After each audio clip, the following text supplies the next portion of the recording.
गढ़वानी cultural group की ओर से डभोई में गरबा महोत्सव का आयोजन लगातार 8वें साल करवाया गया है। तब कल नवरात्र के पहले दिन वहां पर परम पूज्य वैष्णवाचार्य ब्रजराज कुमार महाराज जी विशेष तौर पर मौजूद रहे थे। नवरात्रि का पर्व शुरू हो चुका है, तब डभोई में नवरात्रि के पर्व का उत्साह देखते ही बन रहा है। डभोई के एपीएमसी मैदान पर मां गढ़भवानी दर्भावती कल्चरल ग्रुप की ओर से लगातार 8वें साल गरबा महोत्सव 2025 का आयोजन करवाया गया है। देश के वीर जवान और साथ ही ऑपरेशन सिंदूर को सलामी देते हुए संपूर्ण ग्राउंड को तैयार करवाया गया है। तब आपको बता दें कि वहां पर देशभक्ति का रंग भी दिखाई पड़ रहा है। आयोजकों की ओर से तिरंगे की थीम पर ग्राउंड को सजाया गया है। तब आपको ये जानकारी भी दे दें कि विधायक शैलेश मेहता और साथ ही वल्लभाचार्य परम पूज्य गोस्वामी 108 ब्रजराज कुमार महाराज जी और साथ ही डभोई के नीलकंठ पार्क स्वामीनारायण मंदिर के महंत परम पूज्य पुरानी स्वामी के हाथों दीप प्रागट्य कर कल यहां पर नवरात्रि महोत्सव की शुरुआत करवाई गई। इसी के साथ मां जगदम्बा की आराधना करते हुए गरबा रसिकों की ओर से काफी उत्साह से गरबा खेला गया। तब आपको बता दें कि इस दौरान वडोदरा जिला भाजपा संगठन के प्रमुख रसिक भाई प्रजापति, डभोई नगर पालिका के प्रमुख वीरेंद्र शाह, भावेश पटेल, नरेंद्र सिंह अटोदरिया, जिला पंचायत के उप प्रमुख अश्विन वकील, शशिकांत भाई पटेल समेत के अन्य कई राजनीतिक अग्रणी भी मौजूद रहे थे, जिनकी ओर से मां जगदम्बा की आरती की गई थी। वैसे आपको ये जानकारी भी दे दें कि इस साल भी गरबा महोत्सव में विधायक शैलेश मेहता की ओर से ट्रेडिशनल ड्रेस कोड के साथ तिलक लगाकर ही गरबा खेलने आने की बात पर जोर दिया गया है। 8 વર્ષથી અહીંયાના કલ્ચરલ એસોસિએશનના તત્વાવધાનમાં લોકલાડીલા ધારાસભ્ય શૈલેષભાઈ મહેતાના નેતૃત્વમાં જે ગરબા મહોત્સવનું અહીંયા આયોજન કરવામાં આવે છે,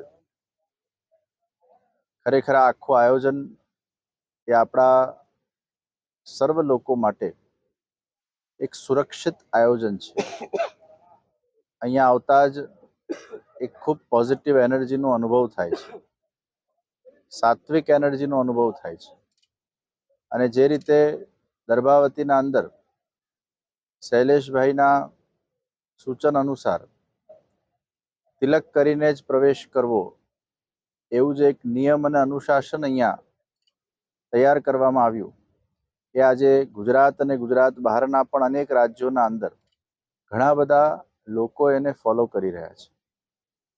આ પ્રસંગે જે શૈલેષભાઈએ હમણાં વાત કરી થોડાક સમય પહેલા કે દર્ભાવતીની અહીંયાની નગરપાલિકાને સરકાર દ્વારા એક ખૂબ મોટી રાશિ આપવામાં આવી, જેનાથી આગળ જતા દર્ભાવતીનો વિકાસ પણ થશે। દર્ભાવતીના વિકાસ માટે શૈલેષભાઈ ખૂબ જ પરિશ્રમ કરી રહ્યા છે, ત્યારે મને વિશ્વાસ છે આવનાર વર્ષોના અંદર દર્ભાવતી ગામ એ ખૂબ વિકાસશીલ ગામ બનશે।